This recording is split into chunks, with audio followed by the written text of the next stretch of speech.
Hi, hi. Good afternoon, everybody. Hello, hello.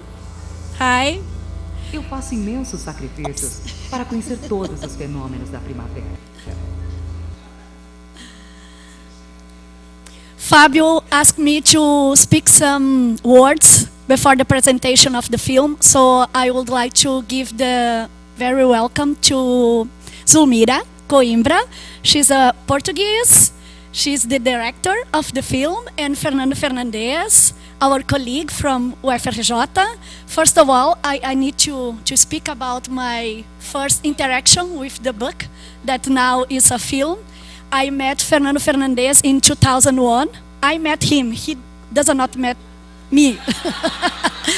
Because I bought this book thinking about it will be my first poem book of life. I was wrong. It's not a book about poetry, poems, but it's about an important issue about conservation. And now I will give the word for Zulmira to give some instructions about the film, and I will ask you to turn off the cell phone so we can enjoy much better the film, okay? Okay, thank you everybody for coming. Thank you, Anna, for the invitation, and NUPEM, everybody. This is a movie about nature conservation and about the relation of our species with nature. And it has 40 minutes, and it's not too long. After the movie, you can ask us some questions, whatever you like. And well, I hope you enjoy it. And thank you very much once again.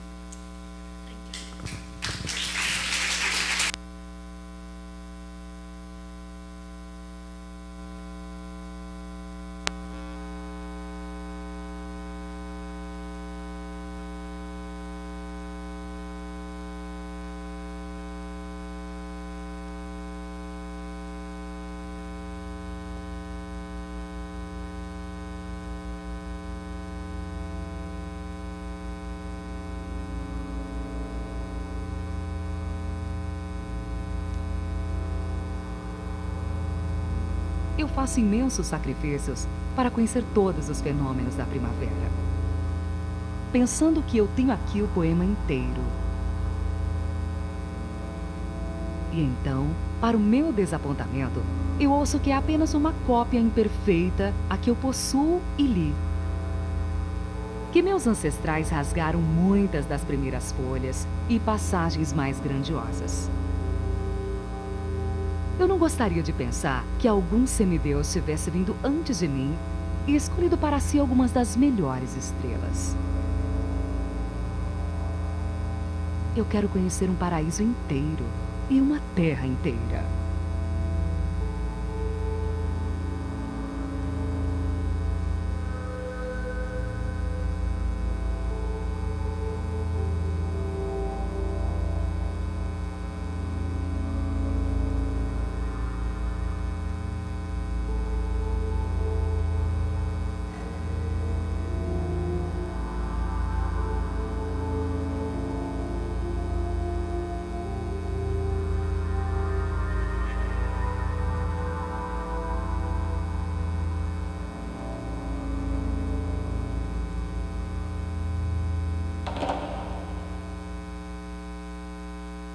Acho que existe uma percepção geral na maioria das pessoas de que os estragos que a gente causa à natureza são muito recentes na história. As pessoas identificam, de modo geral, a crise ambiental como sendo alguma coisa das últimas décadas do século XX, ou no máximo, alguma coisa que vem desde a Revolução Industrial. Essa percepção de que a natureza era intacta até bastante pouco tempo é o que eu chamei da percepção do poema perfeito, a percepção dominante na nossa sociedade. Hoje, por causa da paleontologia, a gente sabe que isso não foi assim. Então, se você hoje vê a biodiversidade do planeta e acha que a biodiversidade do planeta é rica, é maravilhosa, você precisava ter visto isso aqui há 50 mil anos atrás.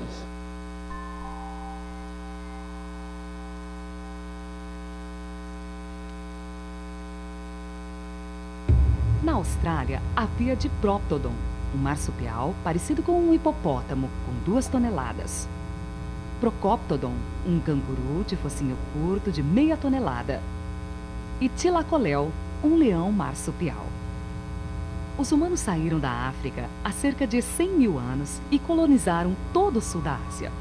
Chegaram à Austrália há uns 50 mil anos e todos estes bichos se extinguiram entre 50 e 40 mil anos atrás. Nessa época, você iria encontrar uma Eurásia com mamutes, rinocerontes lanudos e leões das cavernas. Os humanos chegaram à Europa mediterrânea há uns 40 mil anos e só bem mais tarde à Europa do Norte. Correspondentemente, esses bichos se extinguiram entre uns 30 e poucos e 26 mil anos no sul e entre 14 e 10 mil anos no norte do continente. Na América do Norte, haviam outros grandes elefantes, que eram os mastodontes. E os famosos tigres de dentes de sabre. A América foi alcançada pelo Estreito de Bering há uns 15 mil anos e as extinções na América do Norte ocorreram entre 13 mil e poucos e uns 10 mil anos atrás. Na América do Sul, você iria encontrar várias espécies de preguiças gigantes, e as maiores com 6 metros de altura. Gliptodontes, que pareciam tatus de 2 toneladas. Toxodontes, que pertenciam a uma ordem de mamíferos hoje extinta, os Notungulata. E Macrauchenia, que pertencia à ordem Litopterna, também desaparecida. Quando chegaram na América do Sul, os humanos avançaram muito mais rápido ao oeste dos Andes e mais devagar através da Amazônia. Coincidentemente, o sudeste do continente foi o último local onde esses bichos se extinguiram há uns 8 mil anos. Em Madagascar, você encontraria Arqueoendres, um lémur de chão do tamanho de um gorila que desapareceu há 2 mil anos. E Epiornis, uma ave não voadora de meia tonelada que desapareceu há uns 500 anos. E na Nova Zelândia, você iria encontrar várias espécies de moas, os maiores com 3 metros de altura. E a águia de Ast, uma gigantesca ave de rapina que predava moas e que se extinguiu juntamente com eles há apenas uns 500 anos. Por que as extinções nas ilhas foram tão mais recentes?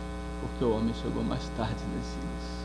Quer dizer, você percebe que, na verdade, as extinções ao longo de todo o planeta foram esmagadoramente relacionadas, coincidentes com as datas de chegada humana a cada lugar. O Pleistoceno foi todo um período de mudanças climáticas extremamente intensas, onde você teve uma série de ciclos glaciais, você teve pelo menos 51 outros ciclos glaciais antes do último ciclo glacial, e algumas pessoas explicam essas extinções pelas mudanças climáticas que teriam ocorrido nesse último ciclo glacial. Wrangell é ao norte da Sibéria, perto do Círculo Polar Ártico. St. Paul é perto do Alasca, são lugares extremamente inóspitos, especialmente Wrangell, que chega a temperaturas de menos 60. E você tem uma extinção de mamute em St. Paul há 5 mil anos atrás e em Wrangell há 4 mil anos atrás. Quer dizer, o Holoceno, o período geológico atual de clima relativamente estável em que nós estamos, começou há 10 mil anos atrás. Como é que você vai explicar que elefantes em ilhas sobreviveram vários milhares de anos depois do fim do Pleistoceno para se extinguir no meio do Holoceno quando o clima estava mais favorável? E o mesmo aconteceu no Caribe, por exemplo. No Caribe você tem preguiças gigantes em várias ilhas datadas de 5 mil e poucos anos atrás, quer dizer, do meio do Holoceno. Você tem preguiça gigante em Cuba datada de 4.400 anos atrás. Enquanto preguiça gigante na América do Norte, em frente de Cuba, né, se extinguiu há mais de 10 mil anos atrás. E por que em Cuba sobreviveu até 4.400? Hoje em dia não tem mais ninguém que escreva para defender apenas o clima sozinho. O que você tem as pessoas defendendo é ou o papel preponderante dos humanos ou, na verdade, os dois fatores em combinação, né? E quando você analisa a importância dos dois fatores, normalmente o fator humano é muito mais forte. É bem conhecido em biologia que existe uma correlação muito sólida, inversa, entre o tamanho corporal e o potencial reprodutivo. Os maiores reproduzem pouco, por isso eles são demograficamente frágeis.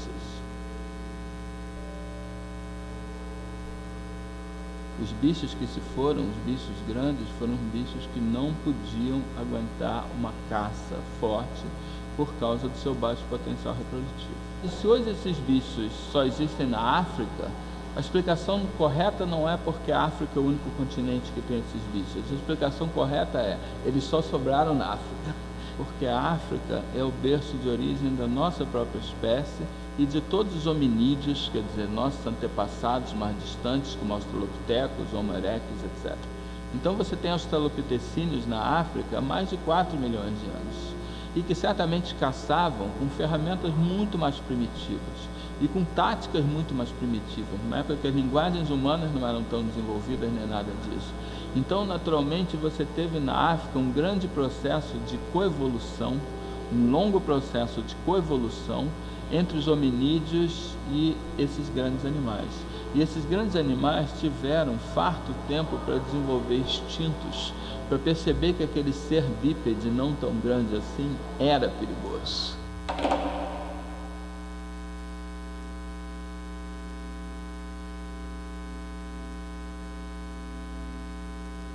Essas extinções do Pleistoceno, as extinções dos grandes animais, não são um evento. Eles são apenas o início de um contínuo de extinções que segue até hoje. A vaca marinha de Steller era um peixe-boi gigante que existia nas Ilhas Commander, ao largo da Sibéria.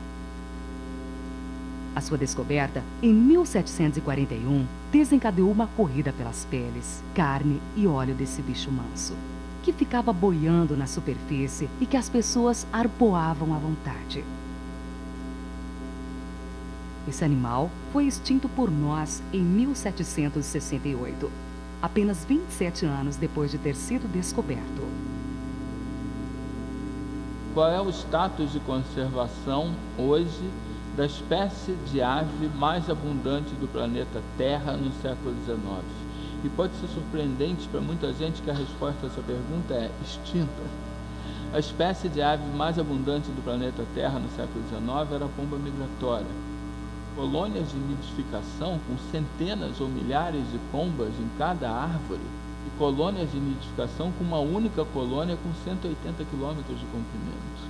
Havia torneios de tiro nos Estados Unidos no século XIX em que o prêmio seria dado ao primeiro cara que trouxesse 30 mil corpos de pombas migratórias.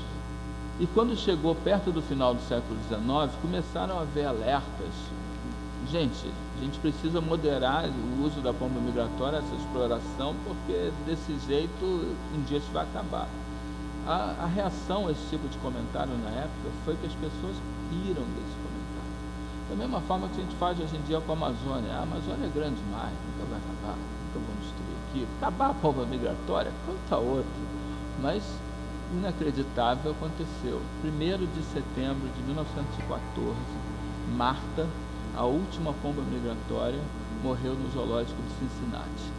Se extinguia a espécie de ave mais abundante da Terra no século XIX. Outro caso muito impressionante é o do tilacino, o lobo da Tasmânia. Um marsupial que tinha uma similaridade impressionante com os cachorros e que foi extinto por política pública. Como o bicho caçava ovelhas, o governo da Tasmânia implementou um sistema de recompensas para quem trouxesse tilacinos mortos.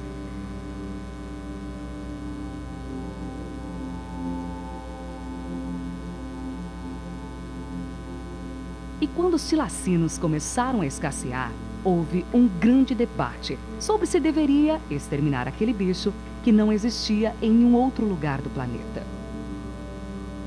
No início de 1937, finalmente saiu uma lei decretando completamente proibida a caça de tilacinos. 5 meses antes, em 7 de setembro de 1936, Benjamin, o último tilacino conhecido, tinha morrido no zoológico de Hobart, na Tasmânia. Quando saiu a lei de proteção ao tilacino, o tilacino já estava extinto. as coisas continuam acontecendo. Nós não damos tanta atenção a isso, mas as extinções continuam acontecendo à volta de nós. Em 2006 foi a vez do baise. O baise, ou golfinho de Yangtze, era o equivalente ecológico na China ao boto cor-de-rosa da Amazônia. Era atropelado por embarcações, retalhado pelas hélices, afogado em redes de pesca. Um pouco mais de 10 anos atrás, o baise foi então declarado extinto.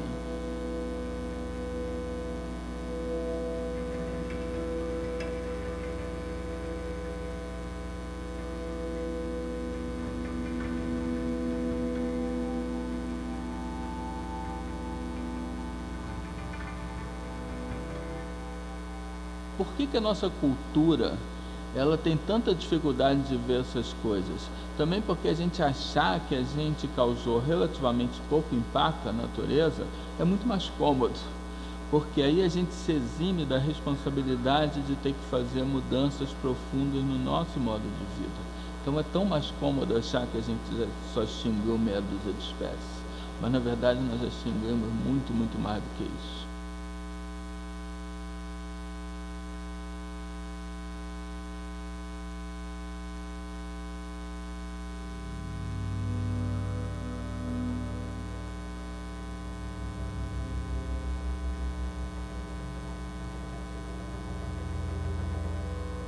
Antes de serem colonizados pelos humanos, os habitats naturais cobriam gigantescas extensões contínuas. Mas hoje em dia, muitos dos habitats naturais estão extremamente fragmentados.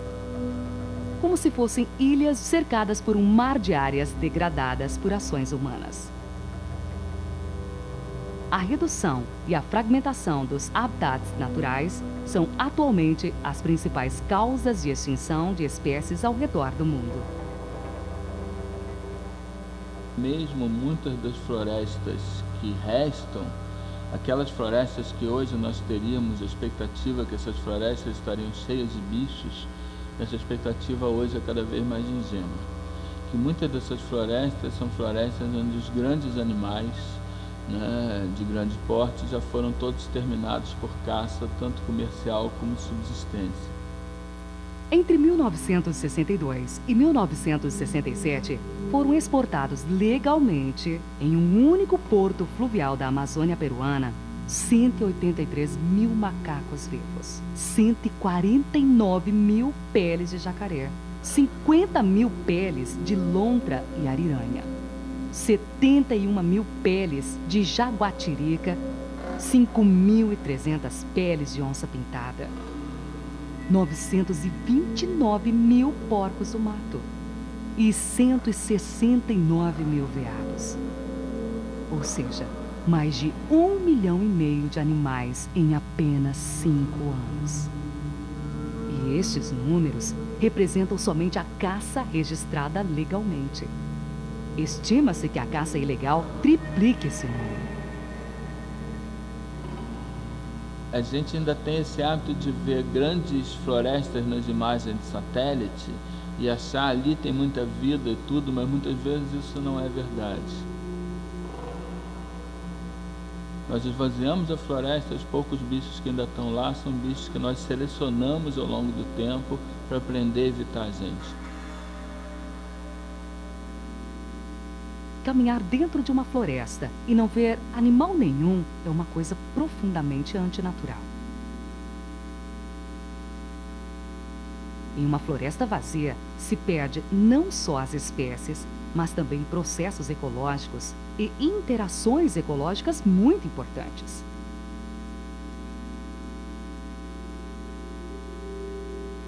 As árvores de florestas maduras que tanto admiramos, quase todas elas têm as suas sementes dispersadas por animais. Animais frugívoros que consomem seus frutos e que dispersam as suas sementes. Alguns deles, como as cutias, até enterram as sementes em condições favoráveis para germinar. Esses animais são necessários para manter a reprodução dessas árvores. Então, uma floresta sem animais dentro, uma floresta vazia, é uma floresta sem futuro. Um dos grandes objetivos atuais da biologia da conservação é, dentro do possível, reverter a floresta vazia através da reintrodução de espécies, da refaunação, que é a reconstrução de faunas. São atividades que não são fáceis, não é fácil restabelecer a população, mas pelo menos é alguma coisa, uma agenda positiva que a gente pode tentar. Preencher com vida a floresta vazia, reconstruir muitas das coisas que a gente já perdeu.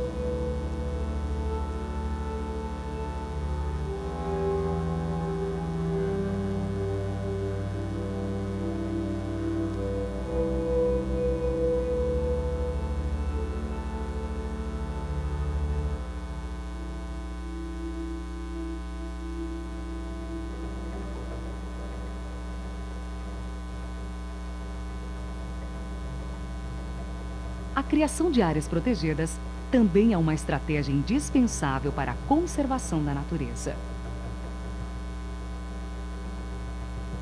Ela impede que as atividades humanas destrutivas se alastrem para os habitats naturais que ainda restam.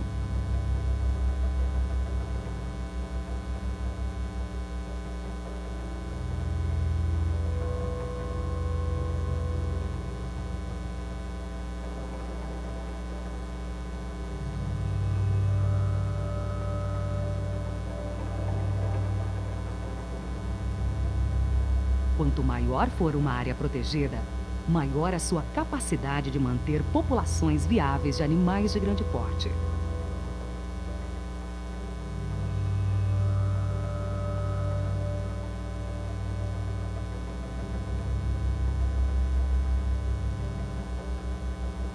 Sem um sistema global de grandes áreas protegidas, a onda de extinção que começou quando os humanos saíram da África continuará para as espécies que resistiram até hoje.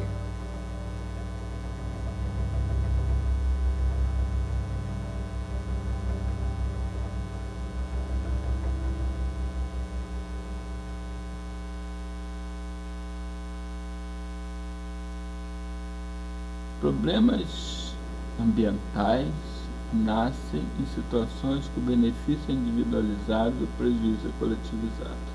É muito difícil você encontrar um problema ambiental que não se enquadre nessa situação. Problemas ambientais nascem numa situação em que o indivíduo tira todo o benefício e o prejuízo é compartilhado com todo mundo. E essa situação foi exemplificada por um economista inglês chamado Lloyd, no século XIX, e mais recentemente popularizada por um artigo muito influente de um ecólogo humano norte-americano chamado Garrett Hardin, que ganhou o nome da tragédia dos comuns, ou tragédia das áreas de uso comum. Imagine que numa aldeia vivem 1000 aldeões, cada um tem um boi, e os bois pastam no pasto, que é numa área de uso comum, até que um aldeão pensa o seguinte: e se eu, em vez de ter um boi só, tiver 3 bois? Onde pastam 1000 bois, pastam 1002, e eu vou triplicar o meu rendimento. Se imaginarmos que metade das pessoas tem consciência e não bota mais bois, e que metade não tem e bota 3 bois, vai haver 2000 bois do pasto. Vai haver sobrepastoreio, degradação do pasto, erosão levando tudo, a ruína ambiental e econômica de todo mundo, porque cada um procurava o melhor para si mesmo. Nos últimos anos, tem se intensificado muito uma revolução na nossa maneira de perceber a história, porque tem se percebido muito mais que as questões ambientais podem ter sido um ator muito importante da história, um fator muito importante determinante dos rumos da história, e que isso tinha sido subestimado até então. Um marco bastante importante, por exemplo, foi a publicação do livro Colapso, por Jared Diamond, que foi publicado em 2005. E o colapso, ele foi bastante revolucionário ao propor que várias civilizações do passado tinham colapsado e desaparecido por terem sido incapazes de lidar com os problemas ambientais que tiveram. Um dos exemplos de colapso é o desaparecimento da cultura dos Anasazi, no sudoeste dos Estados Unidos. Nos pueblos construídos pelos Anasazi foram encontrados os maiores edifícios das Américas antes dos arranha-céus do final do século XIX. O maior deles tinha 200 metros de comprimento, 95 metros de largura e 5 andares. A estrutura interna e os próprios tetos dessas gigantescas construções de pedra, no meio do deserto, eram feitas com centenas de milhares de troncos de uma conífera chamada Pinus ponderosa. Mas de onde tinha vindo toda essa madeira?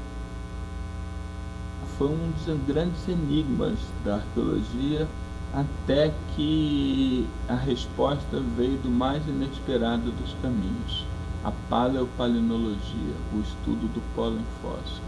E o estudo do pólen fóssil deu a mais desconcertante das respostas. A madeira tinha vindo dali mesmo. Quando foram construídos, os pueblos eram cercados por uma luxuriante floresta temperada úmida de Pinus ponderosa. Essa floresta foi destruída para livrar o solo para a agricultura e para a construção dos próprios pueblos. Os Anasazi foram derrotados por um deserto que eles mesmos criaram. No passado, o que nós tínhamos? Nós tínhamos civilizações que ocorriam em lugares particulares. Os destinos de cada uma dessas coisas eram, em grande parte, isolados uns dos outros. Isso tudo dependeu de como cada uma soube lidar com seus problemas ambientais. Agora, hoje em dia, nós somos uma civilização única. Nós estamos num planeta completamente interligado e as consequências do que nós fazemos alcançam uma escala planetária. A poluição não tem fronteiras, está aí para todos nós. A mudança climática afeta o planeta inteiro. A biodiversidade resta em poucos lugares. Hoje em dia, se a gente não souber cuidar bem do ambiente, nosso colapso vai ser único. Vai ser para todos nós, né? Então...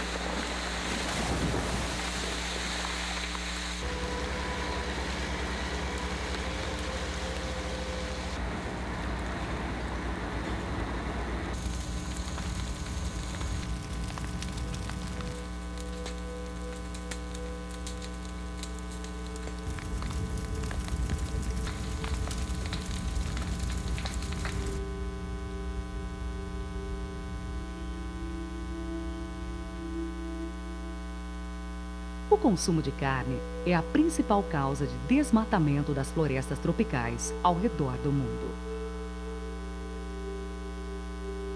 Para além da floresta ser transformada em pasto de gado livre, também é transformada em cultura extensiva de soja e milho, destinados à alimentação de todos os animais confinados para o consumo humano. A carne de um animal gera apenas 1/10 das calorias que ele ingere. Por isso, uma dieta à base de plantas requer 10 vezes menos área desmatada.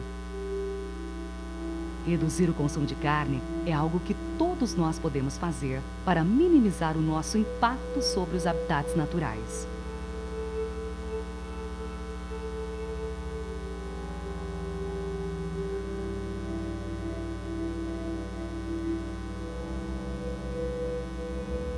Nós gastamos uma imensa quantidade de matéria-prima e de energia para produzir uma imensa quantidade de objetos, que mais cedo ou mais tarde se transformam numa imensa quantidade de lixo.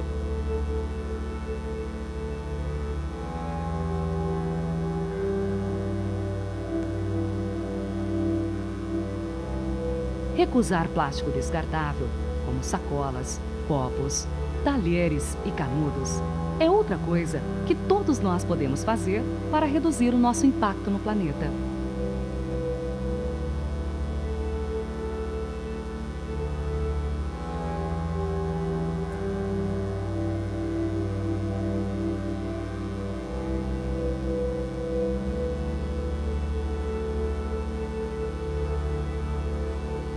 Temos diante de nós escolhas muito difíceis. mas o preço por não as fazermos é ainda maior. A nossa cultura, à medida que as pessoas ganham, eu espero, uma maior consciência das questões ambientais, a nossa cultura pode fazer que certos extremos de consumo se tornem inaceitáveis. Henri Thoreau, ele escreveu uma das frases mais maravilhosas que eu já vi alguém escrever sobre isso. O homem mais rico é aquele cujos prazeres são mais baratos. Porque a acumulação de bens é uma maneira de nos fazer felizes. Mas se nós temos outras maneiras de nos fazer felizes que não precisam disso, nós não vamos sentir nenhuma falta da acumulação de bens. Ninguém pode estar em situação melhor do que quem esteja feliz. Agora a questão é, de quanto a gente precisa para ser feliz? O que a gente realmente quer? O que a gente realmente precisa para isso?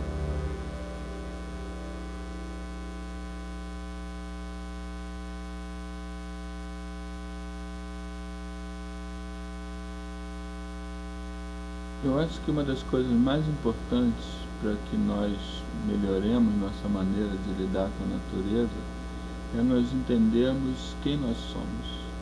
Acho que é muito fácil as pessoas perderem isso de vista, né? Nós somos animais.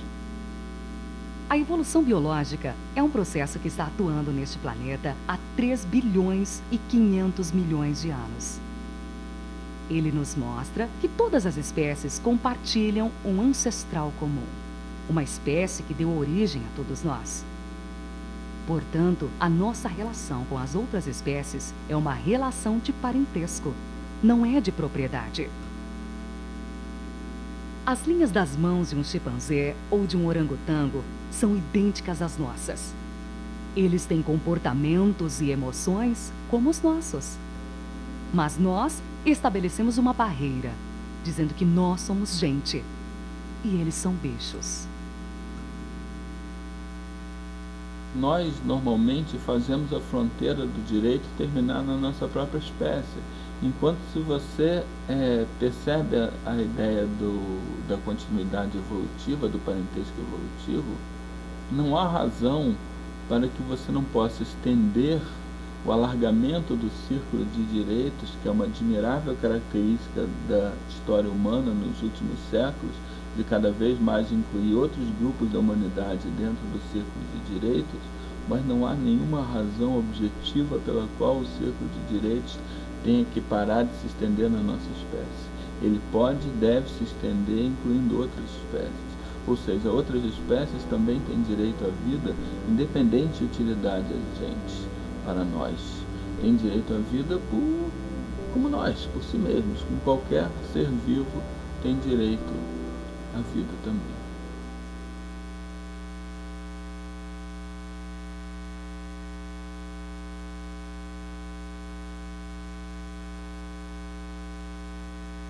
Acho que um ponto muito interessante, muito importante sobre a evolução por seleção natural foi feito por um ecólogo tornado filósofo norte-americano chamado Daniel Kozlowski, e ele faz esse ponto através de uma historinha que é sobre o dedo do ai-ai. O ai-ai é um primata de Madagascar que tem o dedo médio das patas dianteiras muito alongado em relação aos outros. Esse dedo é usado na estação seca para extrair larvas de insetos debaixo da casca das árvores.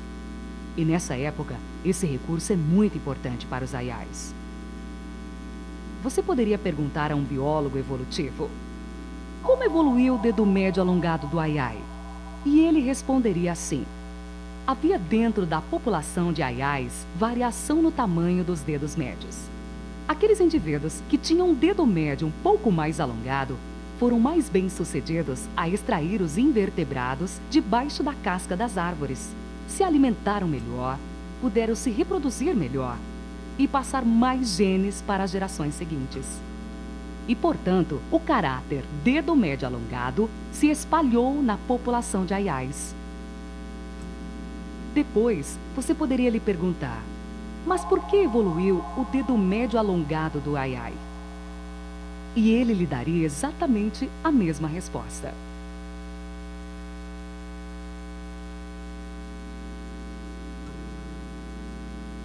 Ou seja, em termos evolutivos, porquê é absolutamente indistinguível de como.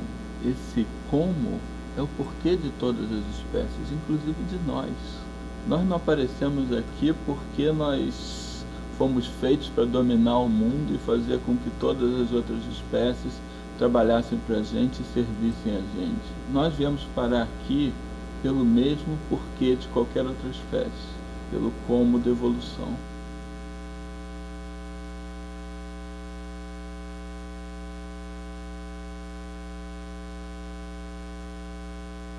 Outra coisa que tem bastante a dizer para a gente sobre as nossas origens e o que nós somos é a maior descoberta da história da paleontologia, que é o folhelho Burgess. O folhelho Burgess é um sítio fossilífero no Canadá que foi descoberto em 1908 por Charles Walcott. Lá foram encontrados invertebrados marinhos do Cambriano Médio. Bichos que viveram há 530 milhões de anos e que fossilizaram em condições perfeitas. Havia seres estranhíssimos, como a Ixiaia, Opabínia e a Lucigênia. Quando eles foram descritos, foram criados vários filos originalmente, depois alguns caíram, mas filos novos para abrigar um bicho desse. Filo é a maior categoria, né, zoológica, um filo novo para abrigar um bicho, porque ele é completamente diferente de qualquer coisa. Mas no meio desses bichos esquisitos, também havia bichos que se encaixavam em filos bem conhecidos. Artrópodes, o grupo dos insetos. Anelídeos, o grupo das minhocas. Moluscos, o grupo das lesmas. E havia um animal chamado picaia. E picaia era muito claramente um protocordado. Nós pertencemos à classe dos mamíferos do filo dos cordados. Picaia era o representante de nós, dos futuros vertebrados do Cambriano Médio. E quando você vê uma coisa disso, qual é a implicação filosófica disso? Existiram várias grandes ondas de extinção no passado geológico muito mais remoto, uma que vitimou os dinossauros há 65 milhões de anos atrás. Essas gigantescas ondas de extinção foram a causa do desaparecimento da grande maioria dos filos que desapareceram desde então. E essa fauna do Cambriano, obviamente, passou por eventos assim, e esses bichos malucos todos foram desaparecendo. Quando cai um meteorito desses, quem se extingue e quem sobrevive? É completamente ao acaso. Não tem nada a ver com aquela espécie ser mais evoluída ou mais bem adaptada em nenhum sentido. O que adaptação você poderia evoluir por seleção natural que poderia te preparar para uma queda de um meteorito que ocorre a cada 20 milhões de anos? Se em vez de ter se extinguido a Lucigênia e sobrevivido o picaia tivesse acontecido o contrário, nós estaríamos aqui falando hoje. Nós somos resultado de um caminho que poderia ter seguido em muitas direções e aconteceu seguir na nossa direção. Mas nós poderíamos muito bem não estar aqui nesse planeta nesse momento.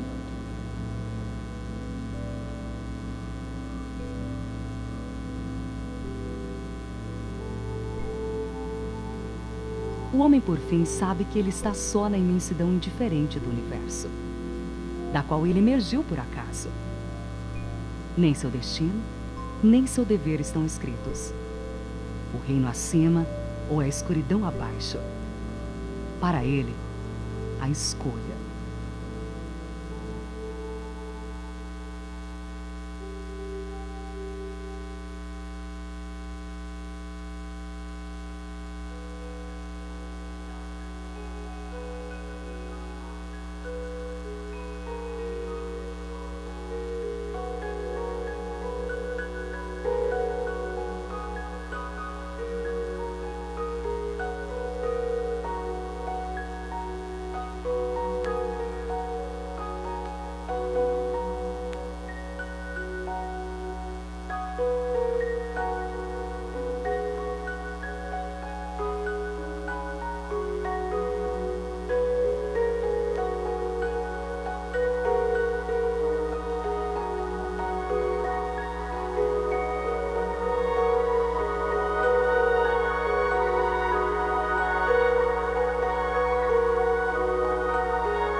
invite you to come here.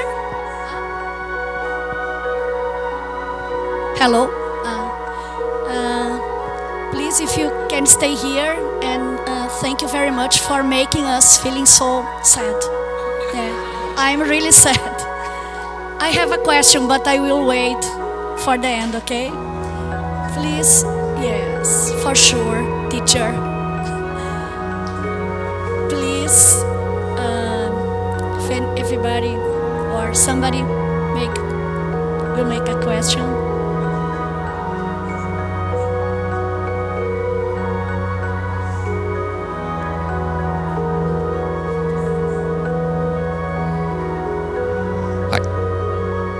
So come on, students, we can translate if anyone is shy. Someone is shy.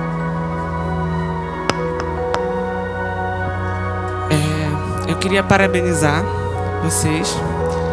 O material, eu li o livro, mas um material muito sensível e bonito e consegue alcançar a gente, querendo ou não.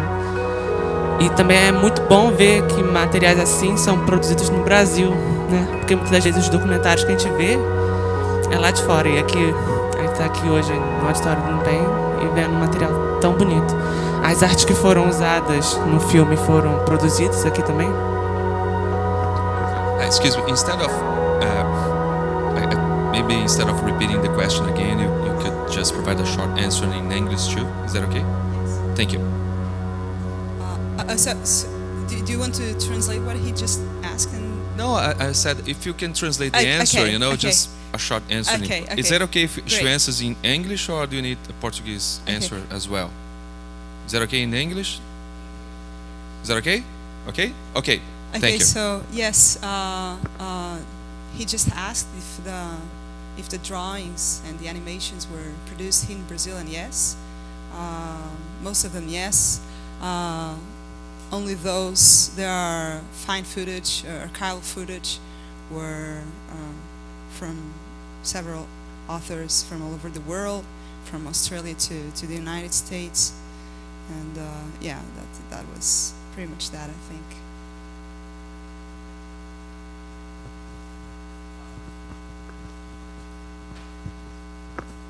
Hello, okay.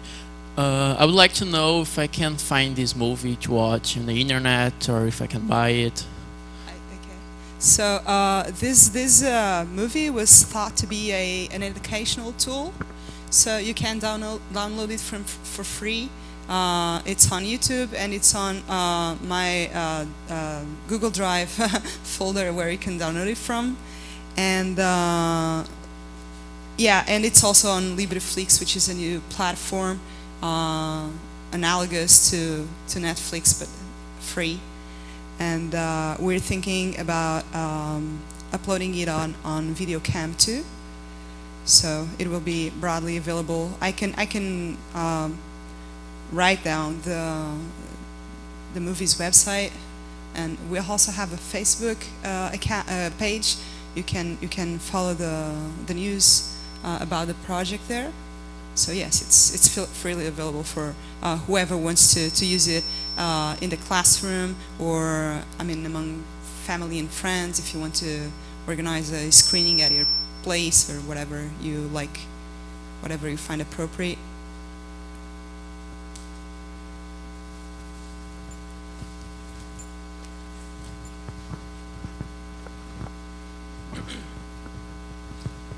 Hi. First of all, I'd like to congratulate both for the beautiful film. I had a chance to read the book some years ago, and I feel it was easier because I read some stuff and I could stop and think, be sad, cry, but now it's just all together, and I feel like all that feeling very tense again, feeling to cry, as Ana said. But I have a question to Fernando about what is your opinion, suggestion, what we should do about the bioinvaders, like, I mean specifically for the, I don't know, the Calitrix species, how we deal with this species that is so charismatic, because, it's a monkey, but it's so damage so much the environment. They kill a lot of birds and nests and eggs and other species. So what are your advice to deal with this kind of stuff? Yes, that's a good question. She asked about the biological contamination, the biological invasions. Nowadays in conservation biology we recognize that actually there are 3 major causes of species extinction, which are hunting, habitat loss and fragmentation, and biological contamination. And we have many problems of this because the world became much more interconnected through travels, and so species arriving to a different continent. That has always happened in the history of life, but we increased the frequency of these arrivals by many orders of magnitude. So the ecosystems are bombarded every day by lots of different species. And in many cases, nothing happens. But of course, the species that they are in the native ecosystems, they have not co-evolved. This is the point, the key point. They have not co-evolved with the species that are arriving.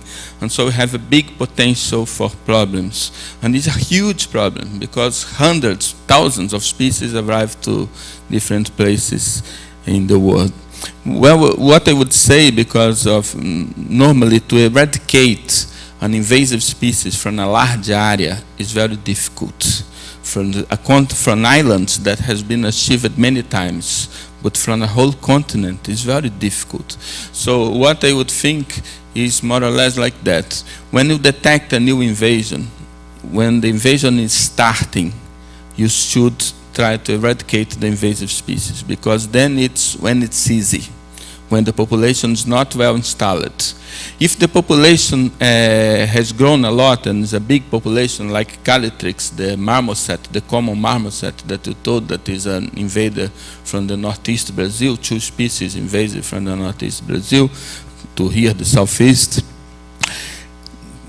The common marmoset, I'm not completely convinced that out of the cities they cause much trouble, because people from here, the UFRJ, the University of North Rio de Janeiro State, they have studied the marmosets and they have shown that they make mixed flocks, mixed bands with golden lion tamarin, and they seem not to compete, they seem not to cause much problems.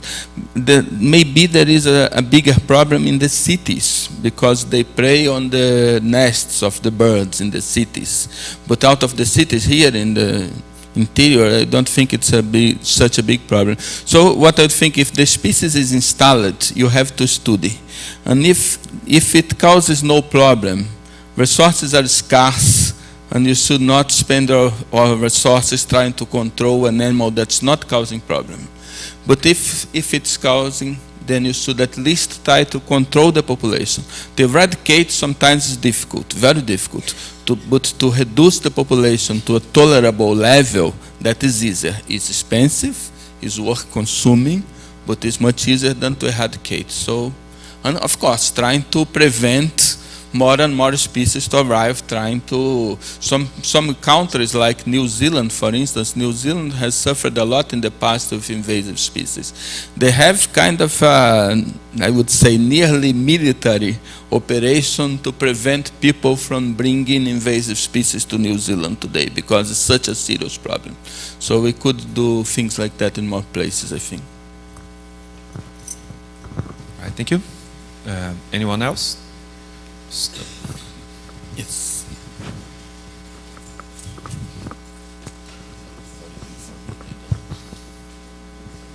Thank you for a really good film. It was. When you talk about invasive species, I assume you're just talking about invasive species where humans will bring them in. But we have a lot of invasive species that come without any contact by, not brought in by humans. And then I ask you, is that in our power to decide what is an invasive species or not? When you have just said that we are just part of this animal kingdom and we are no more special than others. Yes, that's a good question, because sometimes we actually don't know what's native and what's not native with a species that have arrived historically, centuries or sometimes millennia ago. And sometimes it's difficult to distinguish. But in other cases, you may have some borderline situations. For instance, here we have a garça, heron. A heron that is associated to cattle, which is Bulbucus ibis. Bulbucus ibis came from Africa some 4 decades ago, 5 decades ago, and got installed and is associated to cattle. Doesn't cause any problem as far as I know.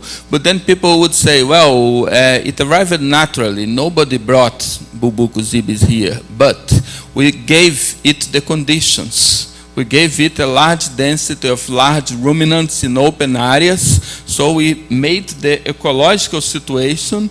Bulbucus ibis in other situation probably would have arrived to South America covered by forests and would have failed. And we gave it the conditions to succeed. So are we responsible for the introduction of Bulbucus ibis? I think so. In a certain sense, I think so. But anyway, that's an important point. I think nowadays there is a view in conservation that doesn't matter very much the origin of the species, because we have changed all the ecosystems so much that we should have no baseline in the original ecosystems. Okay, everybody's changed, you bring species from anywhere, provided that they make the ecological roles respect from them. I find this very dangerous, because we are talking about sets of species that have not co-evolved. So we have, that is a good recipe for problems, for many problems. So I think, of course, we should try to, we show it a bit in the film, kind of rebuild communities with native species that got extinct some decades ago in that place, got locally extinct, and then bring the species back. But that thing of rebuilding ecosystems with species from anywhere and deciding, kind of, for me, is like a bit like playing God, and you decide which species you bring and make a new ecosystems. I'm very careful about that. That was actually my second question. Coming to this country where we spent time in Rio de Janeiro to see the statue of Christ. Yes. How is it to be an evolutionary biologist explaining this when a lot of people think, no, this is all done by God, and why should we even bother doing it?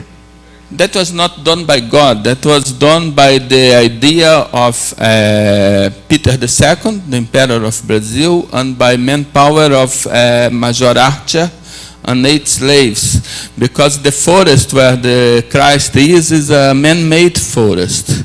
That's an interesting history that most Brazilians, even most Brazilians, don't know about that. Brazil sometime had, as a prime minister, between the 2 emperors, had a guy that has got a PhD in botany in Sweden, with a guy called, an Italian called Domenico Vandelli, who was a student of Linnaeus, yes, of Carolus Linnaeus. And he got his PhD in what people called at the time the economy of nature, the relationship between plant species. Economy of nature, in that time, in early 19th century, was the name people gave to what now we call ecology. So we had, governing the country, a guy that was a PhD in ecology. And this guy was called, every Brazilian know who I'm talking about? José Bonifácio de Andrade e Silva. He was a botanist, and he planted that forest. He had the idea of planting that forest with 6 more forests like that. He put rules to the exploration of whales in the middle 19th century. He put rules to the exploration of forests in the middle 19th century, and was probably the only governor, the only main governor of a country that was forced down from power because of being too green, because of being too environmentalist. He was forced down after 3 years. And then after that, the second emperor, Peter II, made through the dream of Dom Pedro, of José Bonifácio, of planting the forest. So that's a typical empty forest. And now we are filling this forest again with animals, with native animals. our group in Rio de Janeiro, we are filling that forest with native animals. So, well, we have put agoutis there, we have put howler monkeys there, we now are going to put ground turtles there. We are small footage of the howler monkeys appeared in the film, yes?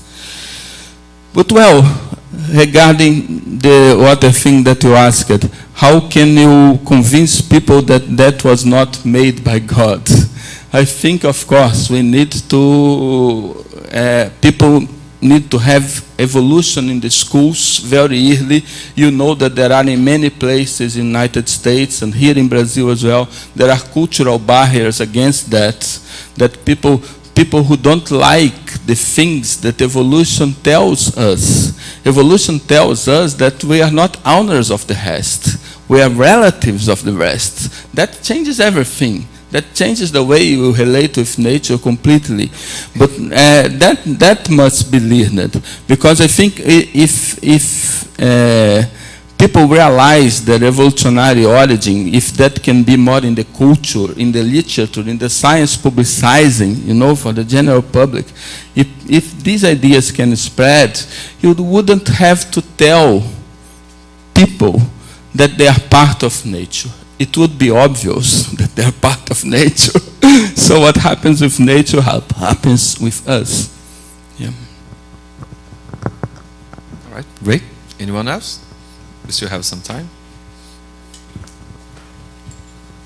As long as you're not tired, is that okay? Yeah. Good. For me, I stay here as much as you want. Yeah. Thanks a lot, Fernando and Zulmira. I think I'm more speaking more like in an institutional way to thank you very much for coming here and present. I think that fits very well to the goal of the course. And I know that you presented, I think Anna just told me that you presented that twice, yeah, or in other places, but that this is one of the first places that you presented the movie. So on behalf of NUPEM, I would like really to thank you for giving really this opportunity of being here with us. But then of course after saying that I would also have a question. What would you think about that's something that probably some people will speak to more in our course about these new methodologies of trying to extinct or to lead to invasive species to extinction. Like I think tomorrow Mauro Rebelo, he will speak about this gene drive techniques and what is going on about to try to make an invasive species to get away. I think that's something that that's probably one alternative if you have an invasive species, but then you have on the other way, you might have something that the gene will like spread along the whole population. That's a huge, let's say a huge discussion also in biology of conservation, how can you really get rid of an invasive species. I think Anna has some examples on the not on the genetics, but on some species here from some work that she has done with fish. I think probably she will present that on Saturday on the course. But I just wanted to, if you have raised something about that, or if you plan to do that in future movies as well. I don't know if you can. Sorry, the last question. Movies are with her. Okay, about okay. The woman the of next book, sorry, with the book, And we have to thank for the movie, because the movie gives a lot of visibility to the book that the book itself could not achieve. But anyway, about your first question, I would say that we professors, we have two kinds of lack of time. A student may ask a question, and the question would be very long to answer, and so we have to stop the class and so on and say, I'm not going to answer to you because of lack of time, type 1. And the second is when the student asks a question that you know nothing about that question. So I say, I won't answer to you because of lack of time, type 2. Okay, so I'm not going to answer to you because of lack of time, type 2, because I know very little about these genetical methodologies. Well, I hope they will work, and if they work, of course, they are going to give us a very powerful tool that we very much need. But how well they work, really, I could not tell you. So we are going to see it tomorrow. Sorry, sorry for no sorry problem. for And not thanks being again institutionally for coming. I mean. Just another students, you know, with please students, you want to ask something, especially people from the course. They're so shy or something like that. All right, thank you.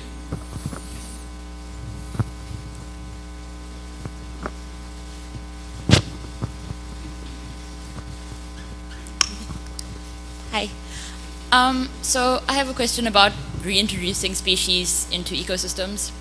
So, I mean, they're discovering new species all the time, so we don't know all the interactions that different species have with one another. So do you think that humans should take such an active role with introducing species back into the environment? Because, I mean, of course, then we're favoring one species over everything else that it's connected to. Or should we kind of just let nature figure itself out? Well, I'm not sure if I understood the question completely, but let's say we know a lot about the interactions that the species have. We have a lot of information about this. We make network diagrams with all the interactions, with the strength of the interactions. So ecological science, this was virtually ignored until the 80s. But in the last 3 decades, ecology has a lot of information about that, about the interaction of native species. And you can even estimate the effect that an introduced species will have on this network of interactions. What I can say, which I think is the most important point, is that these interactions they are co-evolved. So I think there is a kind, let's try to say this, I think there is a kind of natural wisdom. You understand what I mean? There is a natural wisdom in an interaction that is there for dozens of millions of years, because the interactions that have evolved this way, they work. The ones that haven't worked, they are not there anymore. They got extinct. So there is a kind of natural wisdom here. And we sometimes, I think we have a kind of, you know, we have a faith in technology which we don't share so much in many cases. Technology is wonderful. Technology has made our lives much better. Technology has made us live for twice the time that people lived 2 or 3 generations ago. Technology is absolutely wonderful. But I'm not sure that we have the technology to make a community, a new community for introducing species, non-native species from other places, because this is very complex. This is extremely complex. The networks of interactions are extremely complex, you know. And ecology is not a science only based on of the moment. Ecology is a historical science. So if something goes wrong just once, one time, it will affect all that goes after that, you know. So I don't know. I'm extremely careful with this idea of ourselves assembling new ecosystems. When people call me, when people tell me about new conservation, God, they are talking about no conservation again. Someone else? All right.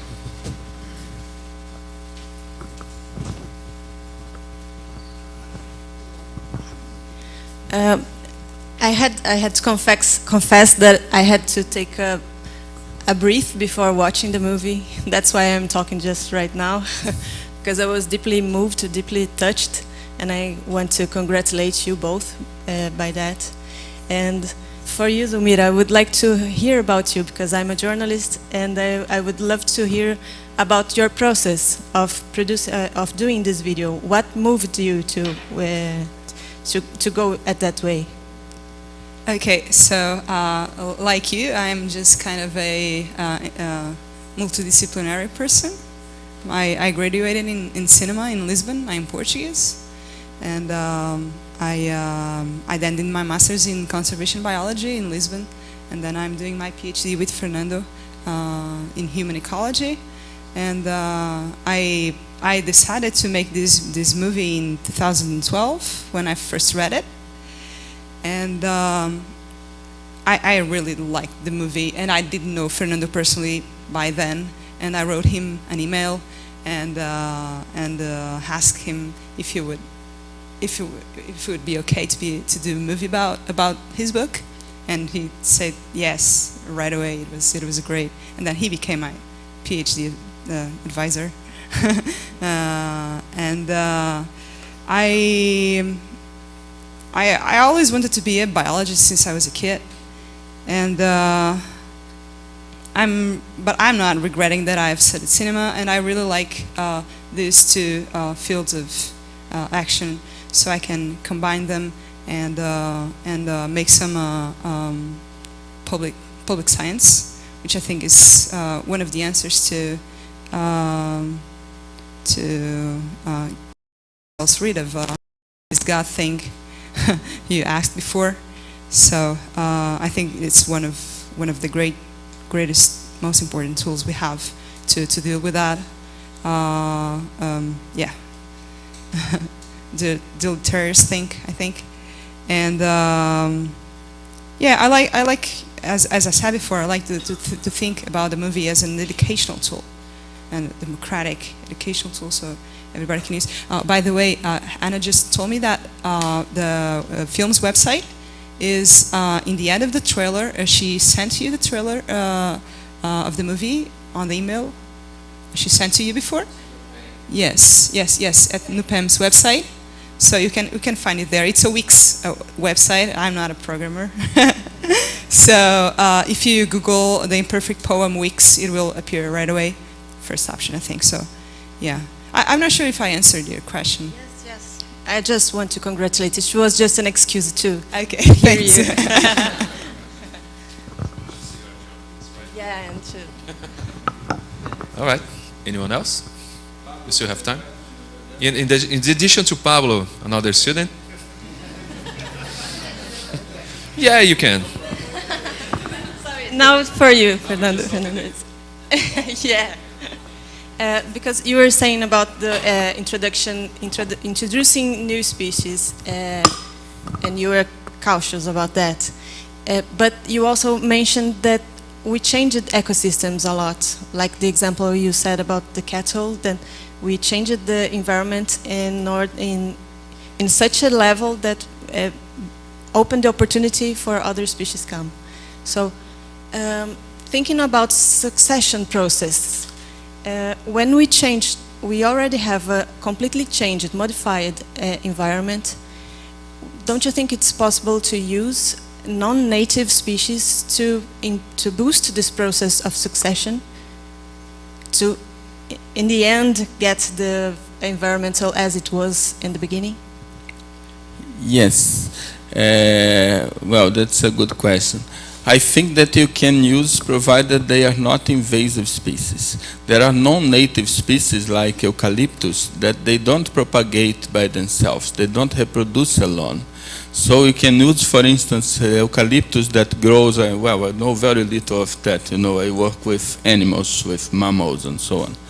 But eucalyptus can have very good growth in a poor soil. So you can sometimes grow eucalyptus, then the eucalyptus dies and provides organic matter to the soil that can help the species that come later. But I would not make it with a species that can propagate itself, because it's going to go out of our control.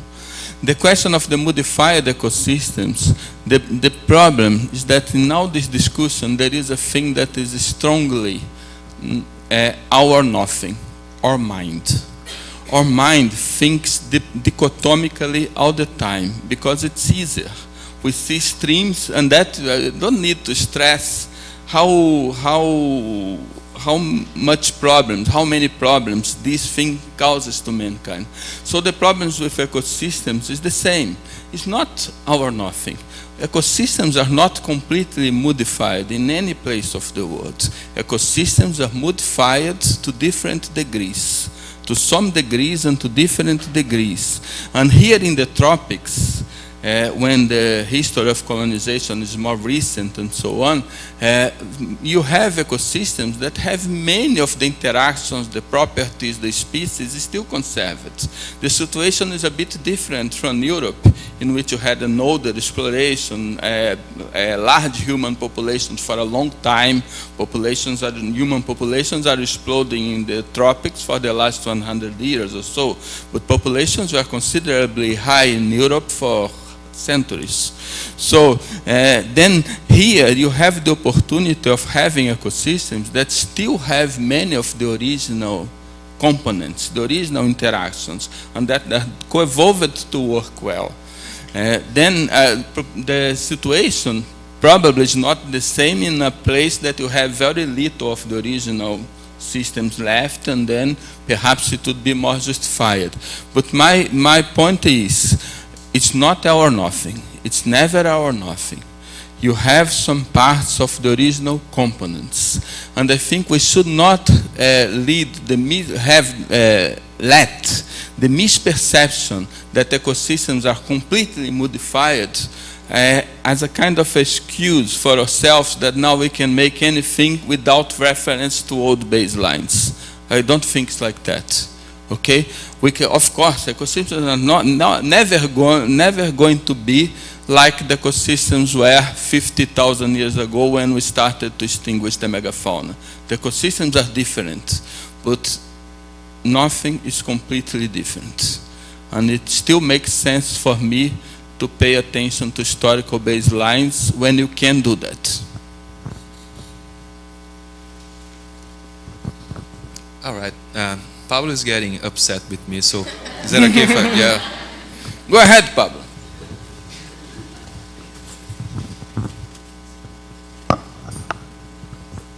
Okay, thank you, teacher. So I will just first I would like to congratulate you both by the excellent books and the film. Fernando by the books, and Zulmira by the film was wonderful. I was very moved, but at the same time sad, but also happy, because this, I think, in human history, this is one of the few moments, or the first moment that we are seriously thinking about other species and how to preserve them, and how discussing that. And we are actually, my question is how, what is your prospect for the future? I think, well, it is apocalypse, or do we have a chance? Well, again, that's a very good question. I think, again, it's not our nothing. I don't think that we are going to extinguish the human species in the next 100 or 200 years. I would risk no bet for 1,000 years. It's so difficult to predict what's going to happen in 50 years, isn't it? How can you imagine what's going to happen in 1,000 years? But I don't think that we are going to extinguish our species easily. But the question is the quality of life that the next generations will have. The question is the quality of life in all senses, in the ecosystemic services that we are going to allow them to have, in the climate of the planet, what's going to happen with the climate of this planet in the next few decades, and how much wildlife we are going to live for them. Because wildlife is important for a series of reasons. I have argued, and Zulmira included this part in the film, I was very happy about that. I have argued that all species have the right to live by themselves, independent of being useful for ourselves. Okay, all the other species have, they are our relatives. They have this right as well. But besides, wildlife is useful for ourselves because it makes our life better. Because we like to live and we like to be in a world that still have natural places. I think I cannot express how sad would be the world if you don't have animals like jaguars, like tigers, like happy eagles, like whatever, living in nature with their way. If these animals someday are going to only be found in zoos or things like that, God, it's not a word that I would like for my sons and my grandsons. Is it a word you would like for your sons and grandsons? So this is the question: how much we are going to preserve? I don't think we are going to destroy everything. I don't think we are going to get extinct as a species. But I think that we have the choose now, and we need to act fast, very fast, to change our lifestyles very deeply. The choose is how much quality of life we are going to give to the next generations. This is the point, I think. And of course, how many species are we still going to extinct? Some species will be extinct in the future. That's no other way. Because the processes, including climate change, the process that are going to extinguish these species, they are still in progress, and we are going to lose more species. But how many? Which? These are choices that we still have. Okay? So I hope that we act very quickly and very strongly. We need a very deep cultural change. But cultural change happens when people realize the need for a cultural change, the opportunity and the need for a cultural change. There have been huge cultural changes. If you can imagine, for instance, in the last 5 decades, the huge cultural change that happened in mankind regarding sexuality, regarding human sexuality. Imagine human sexuality 50 years ago and now. It changed completely. We need a cultural change in that scale regarding to the environment. And that cultural change needs to happen that people deeply realize how much we need to do that. And that's why I think that the film, my book, of course, it represents my book very well. But the film Zulmira did, this wonderful film, it's sad. It's sad because, but I think this is an useful sadness. It's a sadness that leads us to think twice and to reevaluate some things that we are doing. Thank you. Thank you very much. All right, so I think Anna has a question since the beginning, and I was trying to avoid her, but now it's time, right? No, it's okay. No? Sure? Patricia, she did once. Anyone else? Okay, anyone else in addition to him who also had one question before? Because we don't have all the time in the world, you know. Species are getting extinct as we speak here. So, anyone else from the course? No? Okay, then. You or her? Okay.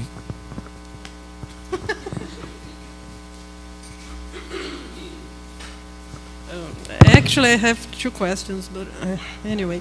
So, thinking about the strategies to deal with the futures and the future and how we change our behavior. Are you aware, I think you are aware about the book that Pavan Sukhdev wrote about corporation to 2020?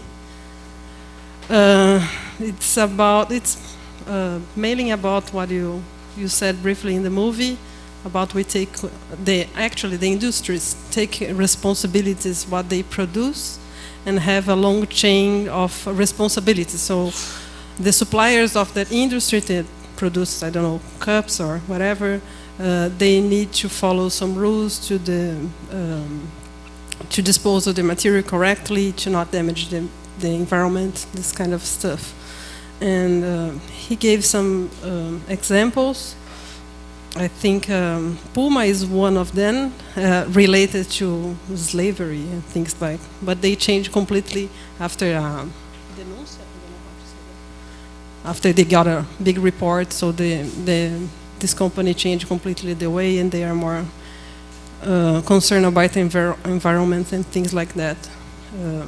Well, the first question is if you read the book, if you think this is a way that we could start to change our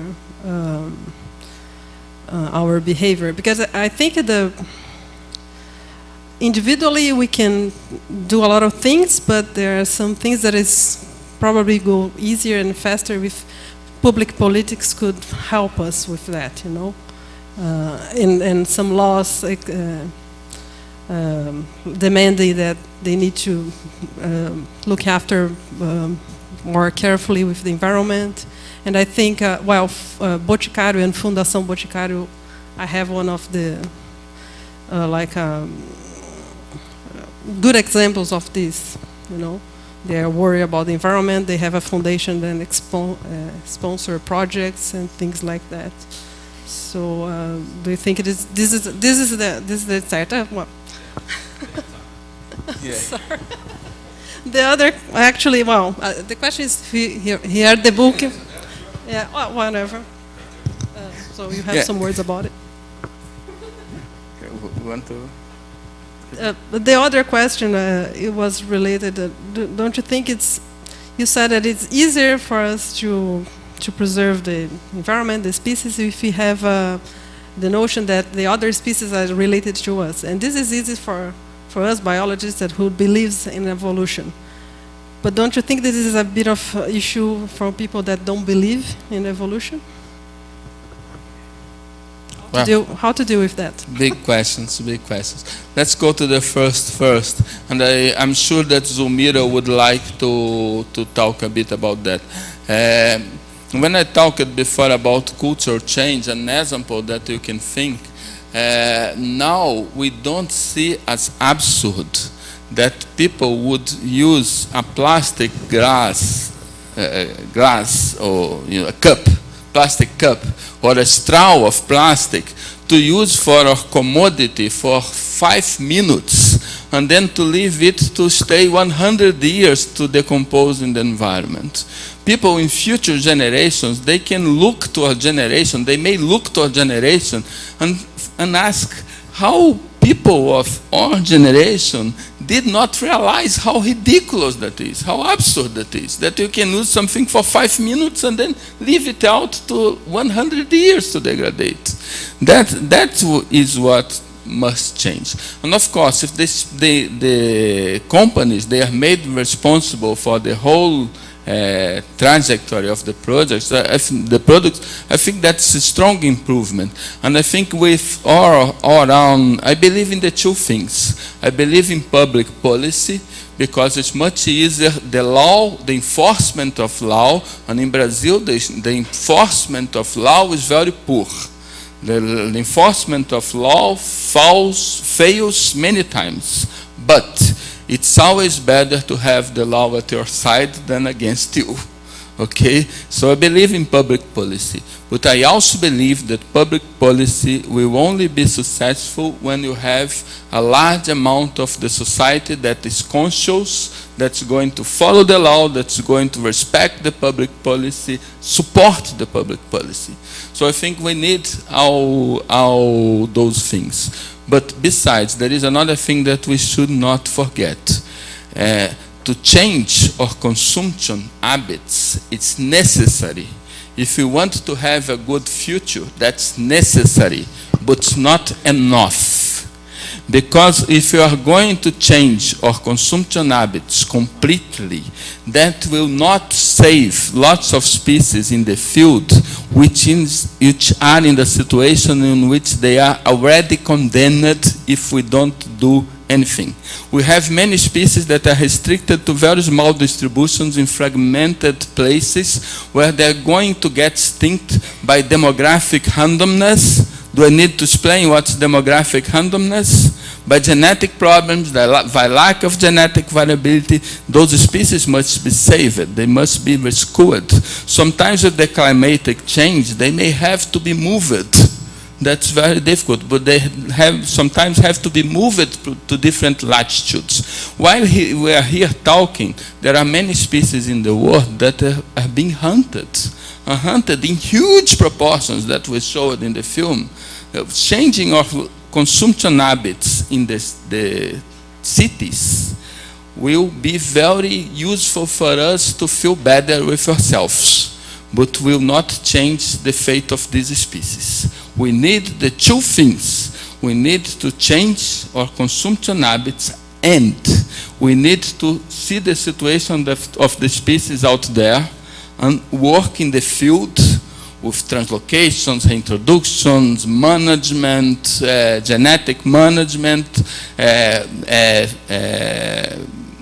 avoiding the hunting, providing that we can avoid the hunting. So we must do the two things. We must change our habits and we must do conservation in the field. We desperately need more people doing conservation in the field with species that are in difficult situations. Okay? All right. So Zulmira would like to have to talk about the consumption thing. I'm sure about that. Thank you. Yes, I always want to talk about that, right? So, I think this is an important question about individual changes and the change of a society as a whole. I myself, I think, well, I'm pretty sure about that every time we do something, we are kind of voting for everything that is related to what we're doing to continue. Okay. So I feel this very much, and I try to live according to what I believe in, like trying to minimize unnecessary impacts of on the planet I might have on the planet. Okay, so and I think most people don't do that, don't engage in desirable behaviors, because we feel like it won't produce enough good to do that, because we feel like we're only one person. But I always like to say that we have much more impact than we normally are used to think. We can significantly change the friends of our friends of our friends. And I think it's very important for us to think about the consequences of everything we do in our daily lives, because not everybody can engage into active conservation. There's a lot of different professions, and not everybody is able to engage into active conservation, like reintroductions and control of invasive species and so on. So I think it's I've decided to put these two big environmental projects in the movie, because I think these are the most two effective ways in which we can ameliorate our impact on the planet: the efficiency of our food and plastic waste. We can do that every day. I mean, we're able to do that in our daily lives. Sometimes we have to think a little bit about that, and it takes a little bit of work in the beginning, and then it's just automatic as everything else, anything else you can think of. It's some people have more. It's easier for them to engage into new behaviors, and for others it's more difficult. But it's just the way things are, and each one of us can do their best to improve. Yeah. Yeah, but I think that notion that we vote every time we do something, especially every time we buy something, it's even more clear that we and I think it's nice if we say, okay, I wouldn't like to take part in that particular problem or be involved with. I think it would be should be very fairly easy for us not to connect that with our own actions and quit it every time we can.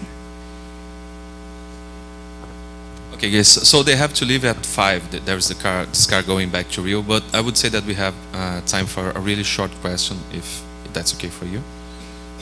Does anyone want to ask something? Really short question. No? You want it? It's short? Oh, he said it's not short. All right.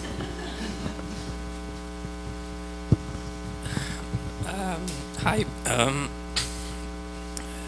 How was the process to choose the specific image, the specific sense to move on feelings in the person when watch this movie?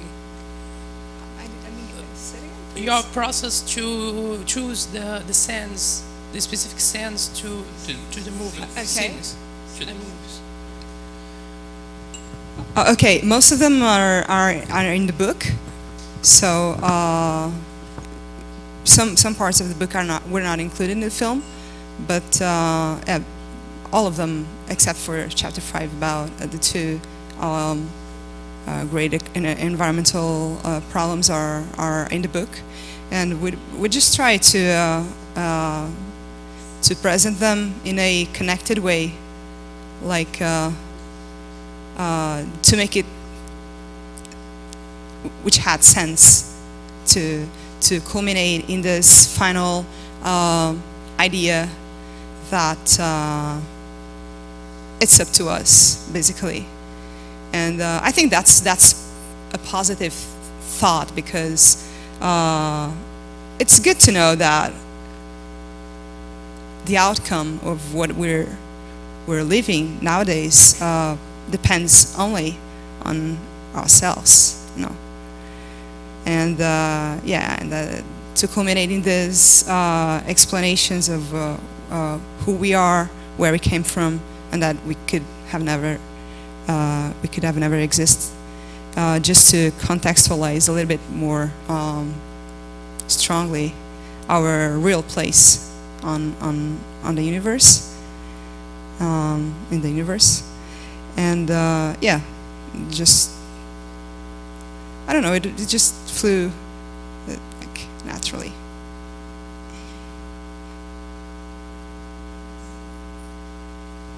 Well, I have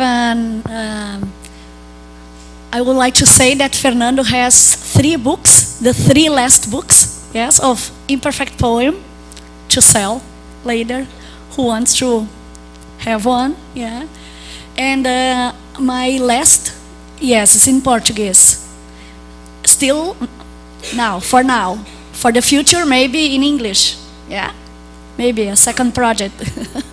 My last question is short and is more testimonial, just to detach the fact that you are examples of interdisciplinary in conservation. For sure, I guess, Fernando would not alone make a film like this. And maybe you needed this inspiration from Fernando, and that's the real example of the interdisciplinary courses, as here, and areas that 1 + 1 is more than 2. Yeah, and the film say that. Thank you very much. And my question is: the film reach our expectation? What do you think about it's? Anything else that you would move or change? If is it going to achieve a certain number of views? Or I don't know. It was a good. It has been a good experience to feel how people react to the film. It's mostly in situations like this, in a screening like this, and I think most of the people are enjoying it. But I'm not sure about how many views it is going to have on YouTube, for example. Now it has like 400 views yeah, some hours ago or so. Yeah, 4,000. Yeah, and well, there are many films like this on YouTube, and some of them have reached like 100,000 views after, say, 6 years or so. So it will be there for anyone who wants to check it out whenever. So forever.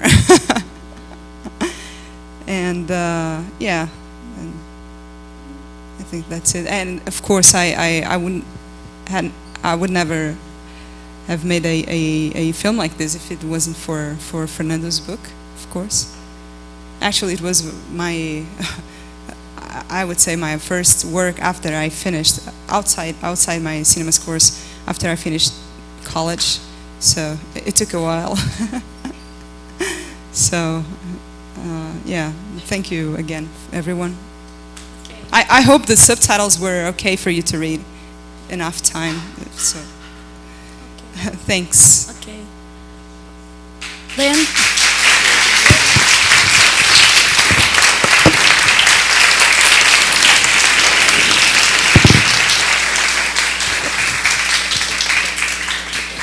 And I'd like to tell my colleague over there that I strongly supported Iceland against Argentina, of course. I celebrated Iceland's goal, and I wish that the two first elements of our prediction are right.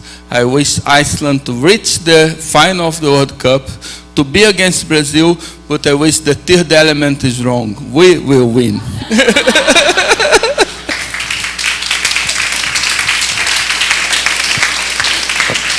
Okay. Then, thank you very much, Fernando and Zulmira again. A nice trip to Rio de Janeiro. And, okay, for today is enough. Enough. Okay, bye-bye.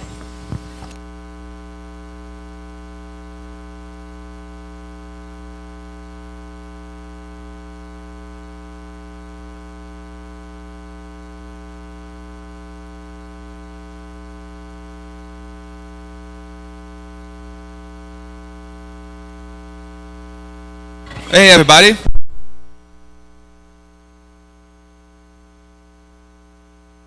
All right, thank you, sorry. So we have dinner at 7, okay? You remember that? Dinner at 7, thank you.